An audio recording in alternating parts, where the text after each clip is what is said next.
Glória a Deus.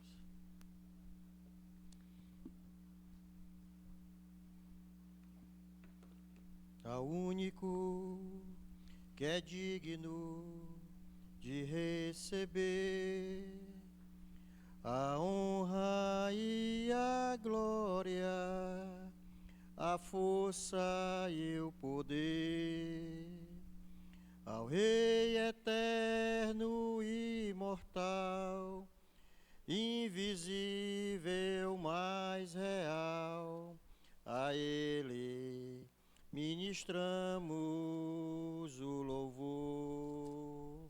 Ao único que é digno de receber a honra e a glória, a força e o poder, ao Rei eterno e imortal, invisível, mas real, a Ele ministramos o louvor. Coroamos a Ti, ó Rei Jesus, coroamos a Ti, ó Rei Jesus, adoramos o Teu nome.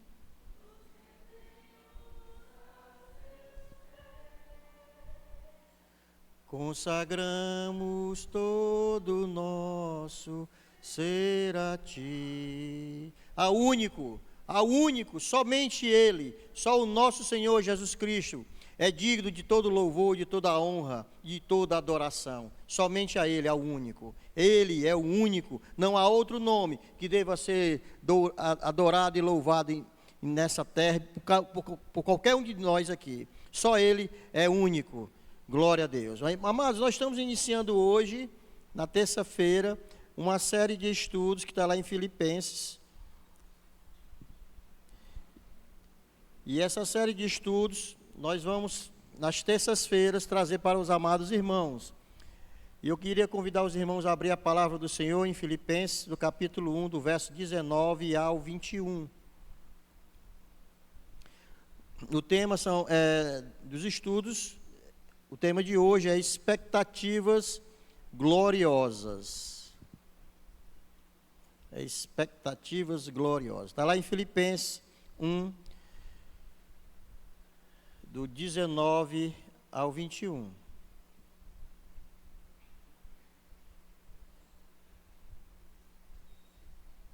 Diz assim a palavra do Senhor. Porque eu sei que disto me resultará a salvação, pela vossa oração e pelo socorro do Espírito de Jesus Cristo, segundo a minha intensa expectação e esperança de que em nada serei confundido. Antes, com toda a confiança, Cristo será, tanto agora como sempre, engrandecido no meu corpo, seja pela vida, seja pela morte, porque para mim o viver é Cristo e o morrer é ganho. Podemos sentar, irmãos. O estudo que nós iniciamos hoje está lá em Filipenses, e o de hoje é expectativas gloriosas. Nós podemos ver aqui na carta de Paulo. Essa carta, Paulo, ele estava preso.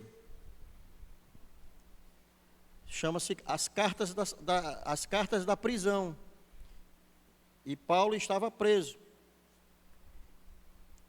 E Paulo, nesses 3 versos que nós podemos ler aqui, traz ensinamentos preciosos para cada um de nós. E nessa noite nós vamos aqui esmiuçar esses ensinamentos, para que assim possa trazer luz à palavra, e essa luz ela possa trazer expectativas nos nossos corações e principalmente ensinamentos para cada um de nós. Em Filipenses 1,19, Paulo, ele reconhece a importância da oração intercessora. Quando ele diz: porque eu sei que disto resultará em salvação pela vossa oração e pelo socorro do Espírito Santo de Deus, pelo socorro de Jesus Cristo. Ele reconhece que a oração intercessora, ela é importante na vida do cristão, que ela é importante na comunhão dos santos. E assim nós podemos tirar alguns ensinamentos desses versículos que nós acabamos de ler. Porque Paulo, ele sabe muito bem o poder que tem a oração. Paulo experimentou isso na pele.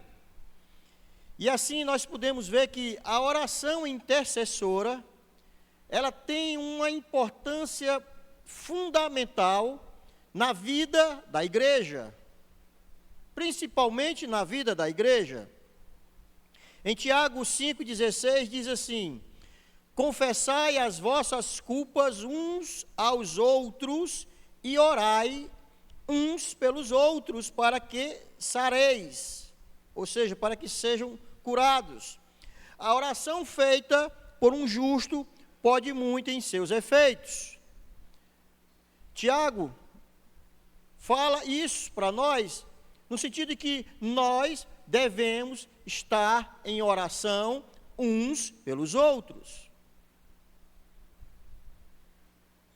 Mas eu quero destacar nesta noite sobre o que é essa oração intercessora, para que a gente possa entender que o quão é importante essa oração. E às vezes a gente até, de certa forma, não dá tanta importância à oração. Às vezes até ora negligentemente. Às vezes ora só porque está ali, ora, porque os outros estão orando e ali participa. E não dá a devida importância que ela tem. Quando a gente ora aqui por causas de determinados irmãos, é importante que a gente tenha um acompanhamento dessas orações.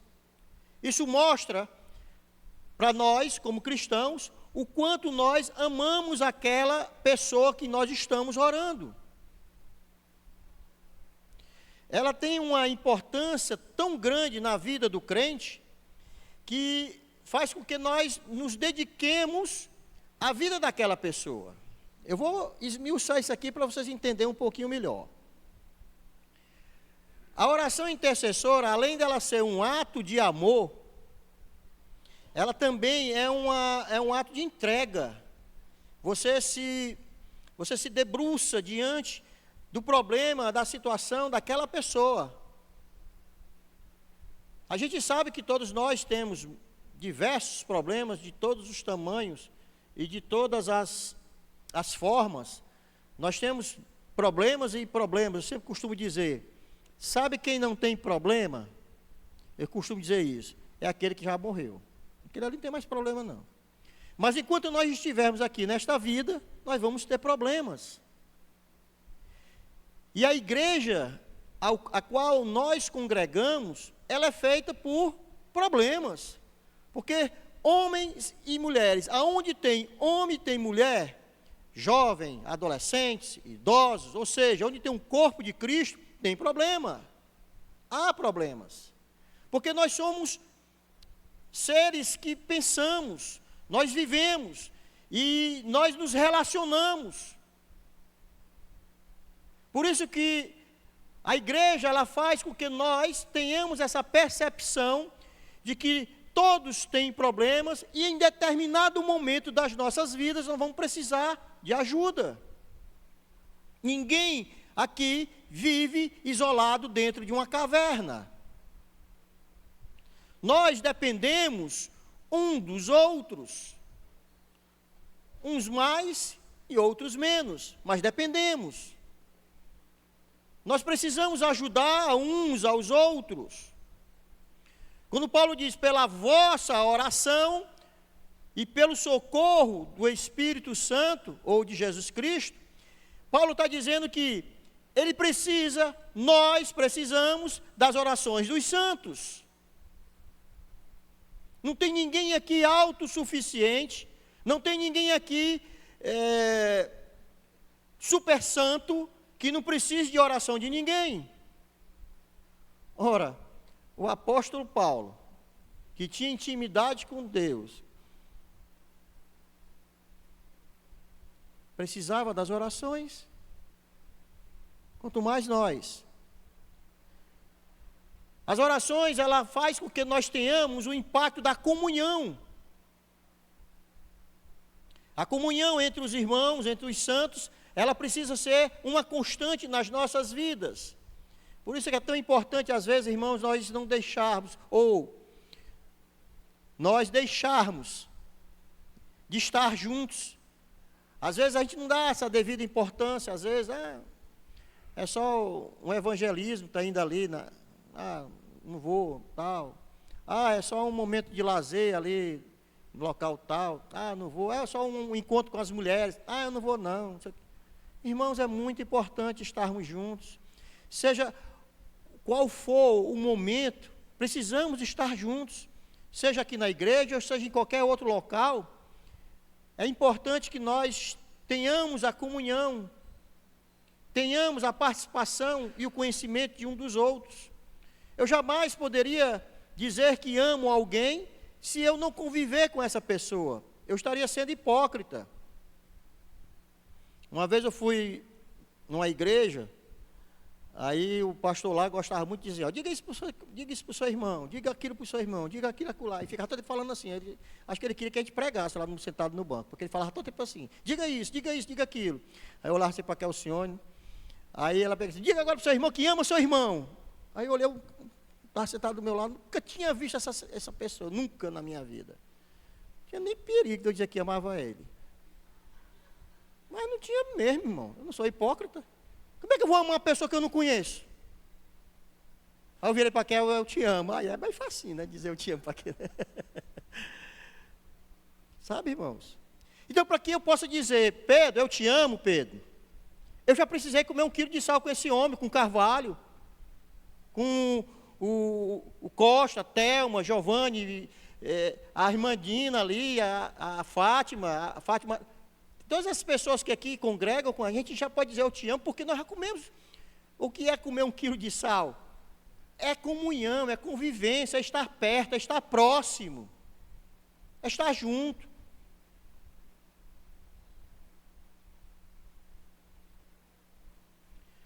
Viver em comunhão é viver em um só pensamento.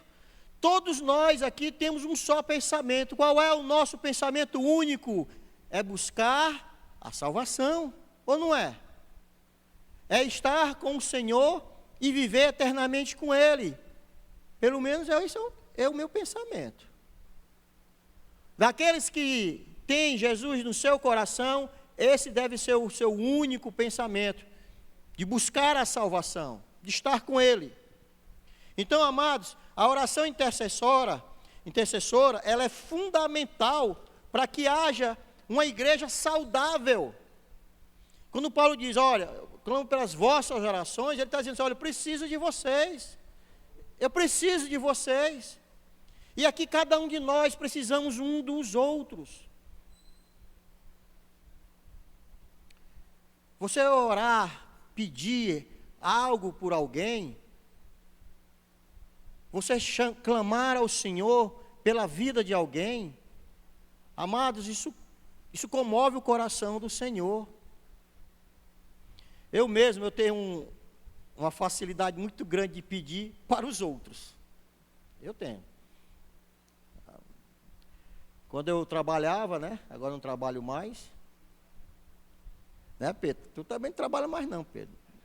Não fica rindo aí, não está me trabalhando não. Quando eu trabalhava, né? As pessoas quando chegavam até mim pedindo alguma coisa, né, devido à minha função, se não tivesse ao meu alcance, eu ia atrás. Eu ia mesmo. Eu ia pedir. Até eu dizer para a Kel, é muito fácil pedir pelos outros. Rapaz, é comigo mesmo. Agora, pedir para mim, peço não. E aí, com o tempo, eu fui aprendendo que eu precisava pedir para mim também, né? Pedir para os outros era muito fácil. Eu não tinha dificuldade, irmão, mas não tinha medo. Chegasse alguém, olha, a mãe do fulano de tal, ele trabalha lá no interior, lá em Bonito, interior de Canidé. Aí ele quer trabalhar agora aqui em Fortaleza. Na hora, vamos lá, vamos atrás. Eu ia com a maior facilidade, eu ia buscar e a gente fazia, aí a coisa acontecia. Isso é uma forma de interceder pelas pessoas. Estou falando do modo profissional, né? A forma de interceder, de buscar pelas pessoas. Agora, quando era para eu pedir para mim, meu irmão, amados, eu tinha uma dificuldade muito, mas muito grande. Eu me lembro uma vez que eu fui pedir algo para mim, e eu achei que era justo o meu pedido, né? Já estava pertinho de ir embora da corporação, e eu era tenente-coronel, e eu almejava o último posto, que é o top, né? O posto de coronel, né? O último posto, almejava. E não tinha como ser, porque é político. É um cargo político, né? E eu não tinha amizades políticas, não tinha nada. E eu disse para a Kel, já estou 15 anos já como tenente-coronel. Eu sou o tenente-coronel mais antigo da polícia, todinho sou eu, 01, mas eu não tenho força política, que é um cargo de confiança. Aí ela disse, meu filho, vá pedir. Eu vou nada. Mas, meu filho, mas peça. Aí eu conversando com um pastor, amigo meu, que era amigo de um amigo, que era amigo de um influente lá da Assembleia Legislativa, do presidente da Assembleia Legislativa na época, era o Zé Sarto, né? Aí eu conversando com eles, vamos, você vai comigo. Aí eu fiquei assim, eu estava tão encabulado. Aí fui. Né? Um não a gente já tem, né? Aí eu fui com esse pastor amigo meu, chegamos lá, fomos recebidos e tudo. Mas eu estava tão sem jeito, eu estava tão encabulado ali que o pastor falou com lá na época ele era presidente da Assembleia, o Zé Sarto, falou com eles, nós vamos ver e tal, o que a gente pode fazer e tal, aquele negócio todo. Ou seja, não disse nada, né? Coisa de política, né? Não disse nada. Aí o pastor lá até saiu assim meio chateado também, disse, rapaz, esse cara, rapaz, você já foi crente, congregou na minha igreja e tudo mais e tal, e tal, e tal. E aí não teve uma consideração. Disse, fazer o quê, né? Não tem problema não, eu fico muito agradecido. Eu cheguei em casa, a Kel, e aí, aquela expectativa, né? A Kel ficou, meu filho, e aí, deu certo? Deu, um balde de água fria aqui, buf, na minha cabeça. E agora? Clamar a Deus, vamos pedir a Deus, só o papai é que tem capacidade de mover todas as situações. E assim aconteceu. Graças ao nosso Senhor bom Deus, as coisas aconteceram. Né? E eu não precisei de político nenhum para ser promovido. É tudo para a honra e glória do Senhor. No dia da minha promoção, foi assim, algo maravilhoso, foi algo que eu nunca esperava na minha vida. Nós fomos homenageados, o próprio governador deu um diploma para nós, homenageando. Foi uma festa muito bonita mesmo. Ou seja, Deus me honrou, né, por conta disso.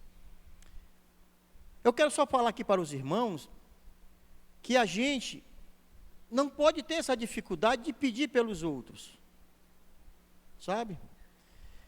E esse pastor, ele foi extremamente amável com a minha pessoa. Ele foi extremamente amável, cuidou e fez de tudo, fez todos.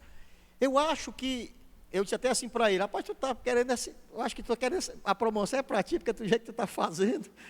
E é assim mesmo. A gente tem que fazer as coisas pelos outros, amados, como se fosse para si mesmo. Você tem que se empenhar, você tem que gastar a sola do sapato, sei lá, fazer esforço, como se aquilo que você vai conseguir para alguém, como se fosse para si mesmo. Isso chama-se amor por aquela pessoa. E não fazer algo de qualquer jeito. O O apóstolo Paulo, ele contava com as orações dos filipenses. A oração intercessora é algo que todos nós devemos ter em mente e fazer a todo momento. Eu vejo aí no grupo aí da liderança, os pedidos de oração, né? Uma vez eu fui dar uma lidazinha, porque eu boto ali, quando eu vou de manhãzinha orar, eu oro daquilo que tem de imediato, e eu vou vendo ali as pessoas que a gente vai orando, né? E eu vi pessoas ali que, inclusive, até eu comentei com a irmã que fazia, que já não tinha mais necessidade de estar orando por aquelas pessoas. Mas assim, quando você começa a orar por essas pessoas, você tem que entender que a pessoa que está ali, ela está passando por uma séria dificuldade. Está passando por um problema difícil. É importante nós orarmos, irmãos. Eu me lembro muito bem que quando o pastor Beto estava naquela situação, a igreja se mobilizou, orou, buscou. E o pastor Beto se curou do Covid. Ele morreu por outra coisa, mas do Covid não. E a igreja se mobilizou, ela orou. E assim precisa ser a vida de todo cristão. Se colocar diante das pessoas, orar por aquelas pessoas, interceder por elas, com amor. E era isso que Paulo estava contando, e com convicção do seu coração, dos filipenses. Eu não sei os irmãos, mas eu sinto. Eu sinto quando as pessoas oram por mim. Eu sinto. Eu não sei os irmãos, mas eu sinto. Eu passei por uma situação, um problema difícil há uns 2 anos atrás, que eu estava com a pedra nos rins, que o médico disse, olha, isso aí não dá para fazer cirurgia, porque ela está num local que não tem como fazer cirurgia. E aí? Rapaz, ela é muito grande, também não dá para sair. E aí? Vamos ver o que, é que pode acontecer, a gente vai tomar medicação, vamos ver o que vai acontecer. E eu falei para a igreja começou a orar, e a igreja orou. E numa bela madrugada eu coloquei a pedra para fora. Né? Até a moça lá do laboratório se assustou, disse, eu nunca tinha visto uma pedra tão grande, se eu conseguiu colocar para fora, eu coloquei para fora. Mas eu sentia, irmãos, a oração dos crentes, dessa igreja, dos amados irmãos, eu sentia isso, porque eu sabia que havia um povo orando. A mesma certeza que Paulo tinha dos filipenses, eu também tinha, porque eu percebia a ação do Espírito Santo na minha vida. Irmãos, por isso que é importante você orar pelas pessoas que precisam, que estão passando por situações difíceis. É importante isso. Não ore somente por orar. Como diz assim, né? Como desencargo de consciência. Não faça isso não. Se entregue. Precisamos estar empenhados na oração. Ser altruísta. Ou seja, se colocar na situação do outro. Se colocar na situação do outro. Se condoer com a vida daquela pessoa. E aí, quando a pessoa for resolvido o problema, se alegrar com ela também. É isso, a palavra de Deus diz isso. Em 1 João 3,16 diz assim, nisto conhecemos o amor. Cristo entregou sua vida por nós. E devemos dar, olha aí, dar as nossas vidas, ou seja, dar a nossa vida pelos nossos irmãos. Já pensou, irmãos? O negócio aqui é forte. Eu vou repetir. Nisto conhecemos o amor, que Cristo entregou sua vida por nós e devemos dar a nossa vida por nossos irmãos.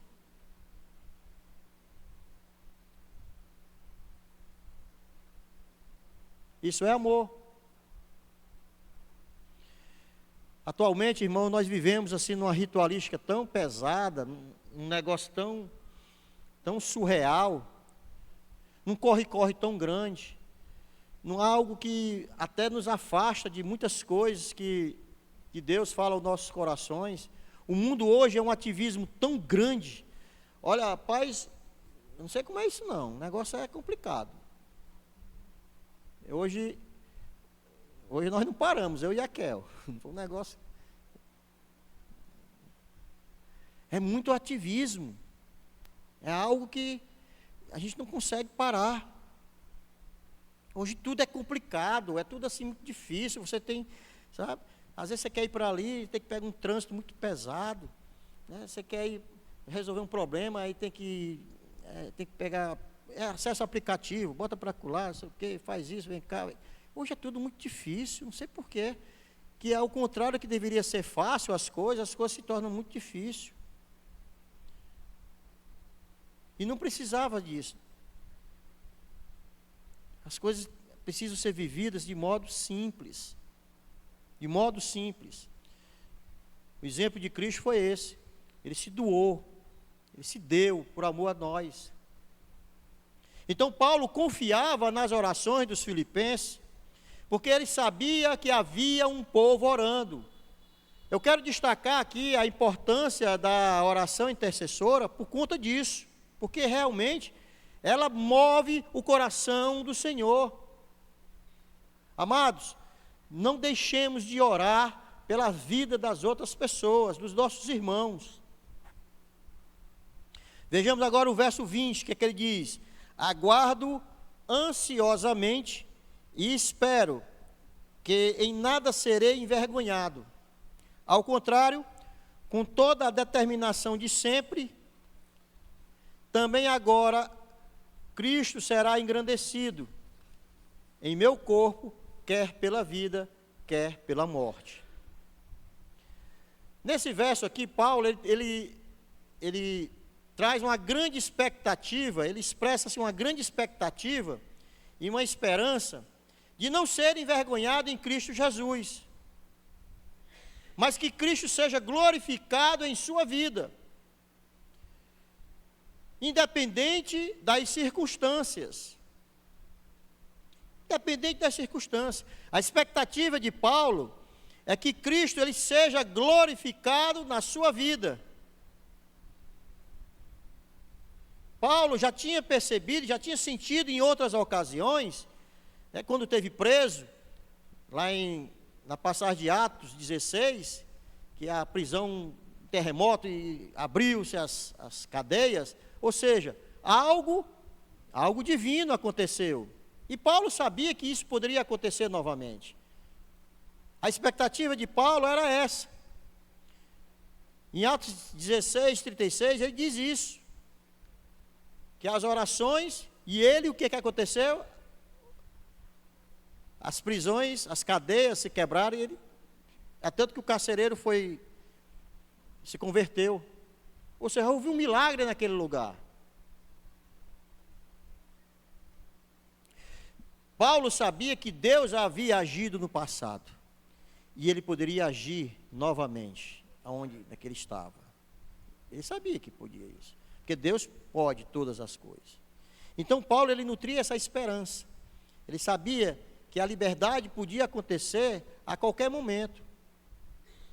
Nessa passagem, Paulo, ele estava vivendo já, vamos dizer assim, um tempo já de final de sua vida. Não que seja o final agora, mas já estava vivendo os últimos dias, os últimos momentos da sua vida. A gente precisa entender, irmãos, que Deus, o nosso Deus, Ele faz milagres. Ele não fez, faz e fará. Ele é passado, presente e futuro ao mesmo tempo. O nosso Deus, ele é atemporal. Então Paulo, ele nutria essa esperança, essa expectativa de saber que o milagre poderia acontecer, que nós devemos confiar no Senhor, devemos confiar somente nele, não importando o resultado. Tem muitos crentes que se frustram, se decepcionam, porque aquilo que ele pede, aquilo que ele espera, não acontece. Aí diz logo assim: ah, Deus não gosta de mim. Diz logo assim. Amados, independente de Deus atender o teu pedido, independente de que Deus faça o milagre na tua vida, independente de tudo isso, nunca esqueça, o nosso Deus, Ele ama você e Ele sabe o que é melhor para você. Ele sabe o que é melhor para você. Independente disso.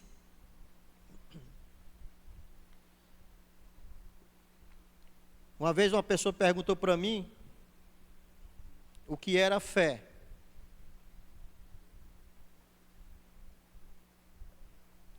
E eu ilustrei a fé para ele, porque essa pessoa era indouta, né? Era um neófito. Não tinha muito conhecimento e se eu fosse falar para ele teologicamente o que era fé, ele poderia não entender. E às vezes a gente, trazendo uma ilustração, a pessoa entende muito mais. E aí eu disse para ele: rapaz, fé. Aí eu contei uma historinha de um dilema árabe. Não sei se os irmãos já ouviram desse dilema árabe, que fala sobre um homem que era justo diante do Senhor e de um outro homem que não era. E esse homem que era justo diante do Senhor, ele tinha uma fazenda, e essa fazenda tinha somente um cavalo. E o homem que não era justo diante do Senhor também tinha uma fazenda, e ele tinha vários cavalos. E qual era o trabalho desses dois homens, desses dois fazendeiros? Era domar cavalos. Eles domavam os cavalos e levavam para a cidade o cavalo domado, cavalo árabe, que é muito, não sei se os irmãos sabem, mas é muito valioso o cavalo árabe. E lá na cidade eles vendiam o cavalo já domado. Não adiantava chegar com um cavalo que não fosse domado. E o homem que não era justo chegava para ele e disse: rapaz, e esse teu Deus aí, rapaz, como é que é isso? Tu só tem um cavalo, a tua fazenda é grande, rapaz, só tem um cavalo. Eu aqui, ó, tenho muitos cavalos. Aí ele disse assim: eu tenho fé que Deus vai me ajudar. Aí o outro disse assim: eu acho muito difícil. Aí quando foi no outro dia, um homem que só tinha um cavalo, o cavalo que ele tinha fugiu. Pensou? Aí o homem que não era justo chegou assim: olha aí, rapaz, que Deus é esse, rapaz, que tu serve? Tu só tinha um cavalo e mesmo assim ele fugiu. E agora tu não tem mais nada. É fazer o quê? Deus quer assim, e eu confio no Senhor. Passado mais ou menos um dia, o cavalo que fugiu para as montanhas voltou com todos os amigos dele selvagens. Entrou lá no cercado do homem. Encheu o cercado do homem de cavalo selvagem. Aí o outro homem, o cara que era injusto, olhou assim: rapaz, olha aí, rapaz, que coisa. Mas não vale nada, tudo selvagem. Sim, rapaz, mas eu tenho meu filho aqui, ele vai domar esses cavalos. Tá, tudo bem. Aí o menino dele, um rapazote, assim, 17, 18 anos, começou a domar os cavalos. Domou um, domou dois, foi domando. Lá no quarto ou quinto cavalo, o menino caiu, quebrou a perna. Aí o homem injusto chegou e disse: rapaz, como é que pode, rapaz? Esse teu Deus é muito fraco. Tu é abençoado com um bocado de cavalo, tu só tem um domador, e mesmo assim esse ainda quebra a perna. E agora, rapaz? Eu tenho que confiar no Senhor, Deus é bom. Eu tenho que confiar nele. Eu tenho fé que Deus vai me ajudar mais ainda do que ele já me ajudou. Então, passados uns dias, o rapaz estava com a perna quebrada. Passou lá uma turma lá de milicianos, convocando os jovens das fazendas, o rapazote, para entrar na guerra deles, lá contra o governo. Aí saiu arrastando todo mundo. Chegou o homem que não temia o Senhor, chorando lá na fazenda do homem justo. Rapaz, levaram o meu filho, meu único filho que eu tinha, levaram. E eu estou aqui chorando, rapaz, eu estou imaginando que também levaram o teu filho também, não foi? Não, não levaram não, que ele estava com a perna quebrada. Deus transforma às vezes maldição em bênção, né, irmão? Então a gente precisa ter fé. E eu falei para esse rapaz, eu olhei assim, quer dizer que fé é isso? É confiar no Senhor.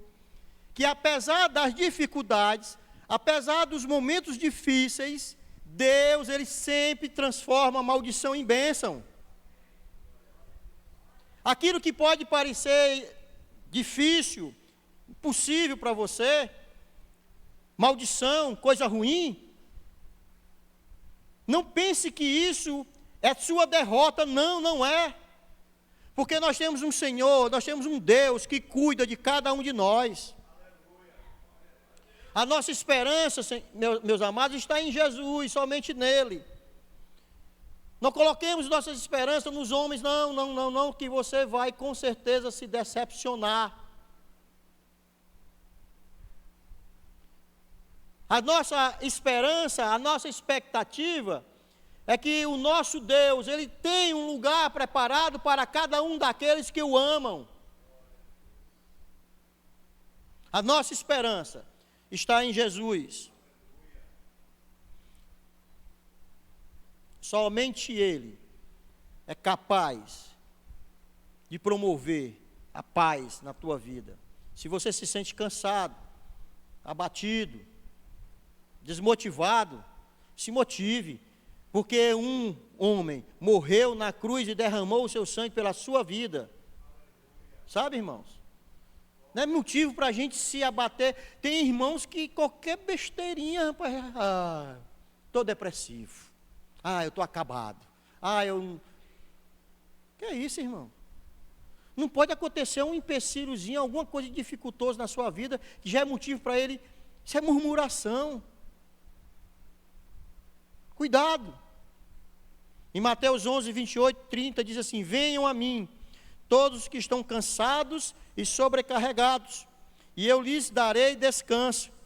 Tomem sobre vocês o meu jugo e aprendam de mim, pois sou manso e humilde de coração, e vocês encontrarão descanso para as suas almas. Confie no Senhor, pois o meu jugo é suave e o meu fardo é leve. Confie no Senhor. Meu irmão, quando nós temos Jesus no campo de batalha, meu irmão, não há como nós perdermos, não há. O Senhor Jesus jamais nos envergonhará. Essa era a certeza que Paulo tinha, essa expectativa era essa. Independente do que acontecesse, ele jamais iria abandonar Jesus. Quando nós nos convertemos, eu e Raquel, nós passamos por muitas lutas, mas muitas. E eu acredito que aqui, todos que aqui estão, passaram por muitas lutas. O Antônio estava falando aqui, quando ele estava orando pelos dízimos e as ofertas, ele e a irmã Yaci, das lutas que passaram. Nós passamos por muitas lutas, sabe, irmãos? Lá em casa faltava tudo. O meu carro foi tomado pelo banco, o apartamento estava em leilão, o condomínio atrasado, colégio das crianças atrasado, luz cortada, a comida era regrada, o meu salário não dava para nada, não tínhamos lazer, nada, nós não tínhamos praticamente nada, mas uma coisa nós tínhamos: união, amor e compromisso com Cristo Jesus. Isso nós tínhamos, porque todo dia nós nos reuníamos, eu, ela e as crianças, na sala daquele apartamento que estava prestes a ser tomado, e a gente orava e clamava e louvava o nome do Senhor Jesus, e as crianças aprenderam a amar o Senhor Jesus. Nós não tínhamos nada, mas tínhamos tudo ao mesmo tempo, porque jamais nós nos abatemos diante das dificuldades do dia a dia, jamais. Ela dizia: vamos em frente. Eu dizia: vamos em frente. O Senhor está conosco e nada poderá nos deter. Irmãos, tudo era compartilhado. Eu, a Kel, botava os meninos, ó pessoal, o seguinte, a luz cortou, tá, o dinheiro não tem, e vamos fazer. As crianças iam para a escola sem dinheiro, nem para passagem do ônibus tinha. E iam. Não tinha dinheiro para merenda, nada.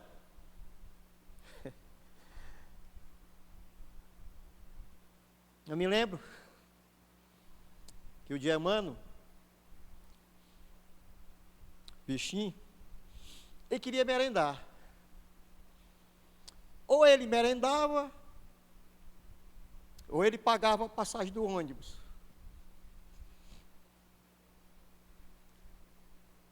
Aí a Priscila estava dentro do ônibus, junto com a Natália, pequenininha, ela também. E o Diamante não estava com elas. Ela olhou ali na Mr. Hall. A gente ri, né? Mas o Diamante passou correndo. O Diamante passou correndo.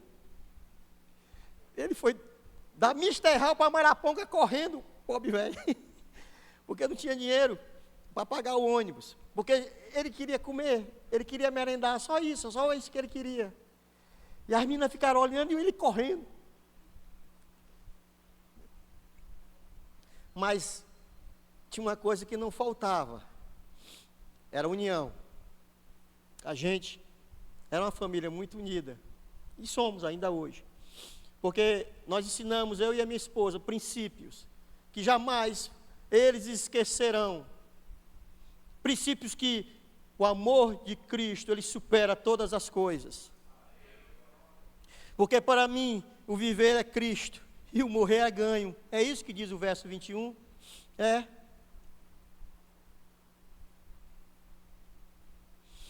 Nessa vida, irmãos, nessa vida que você está com Cristo, você só tem a ganhar. Só. Porque se você vive com Ele, você tem as bênçãos do Senhor. E se você morre com Ele, você tem a vida eterna. Então você só tem a ganhar. Não tem como você perder. Estando com Cristo, viver em Cristo é ganhar ou ganhar. Eu já estou terminando, irmãos. Eu sei que o tempo está avançado, mas já estou terminando. Viver em Cristo é dizer que o nosso Senhor, Ele é o centro da nossa vida, das nossas ações, das nossas atitudes, do nosso falar, do nosso agir. Ele é o centro. Viver em Cristo exige transformação de cada um de nós. A cada dia nós nos transformamos e caminhamos para o reino. Viver em Cristo é isso. Exige uma transformação interior. Viver em Cristo é viver obedientemente. Buscar a vontade de Deus em obediência, abandonar o pecado. E buscar a santidade. Isso é viver em Cristo.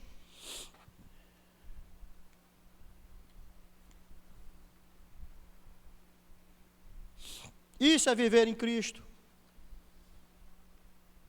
Viver em Cristo é ter um compromisso diário de buscar a Ele, buscar a vontade de Deus. Compromisso com a sua palavra. Viver em Cristo é ter um novo propósito, um novo significado na sua vida. Muitos estão por aí, irmãos, muitos estão por aí, com um vazio, tamanho do mundo dentro de si. Muitos. Estão com um vazio grande, não sabem para onde ir, perdidos. Viver em Cristo é ter esse novo propósito, é buscar e glorificar a Deus a todo momento da sua vida, com força, com vontade, com amor. Viver em Cristo é uma vida vivida em comunidade. Como eu falei no início, estarmos juntos uns com os outros. Por mais simples que seja o evento, estamos lá, todo mundo junto. E viver em Cristo traz esperança em meio a todas as dificuldades que o mundo nos oferece e nos mostra e nos aponta todas as dificuldades, como falei. Viver é simples, precisa ser simples. Viver em Cristo traz essa esperança. A expressão, para mim, o viver é Cristo e o morrer é lucro, expressa a convicção de que a vida em Cristo é mais valiosa do que qualquer outra coisa neste mundo, e que a morte é apenas uma passagem para a eternidade com Ele. Você crê nisso, irmão? Em nome de Jesus? Fique de pé na presença do Senhor. Glória a Deus.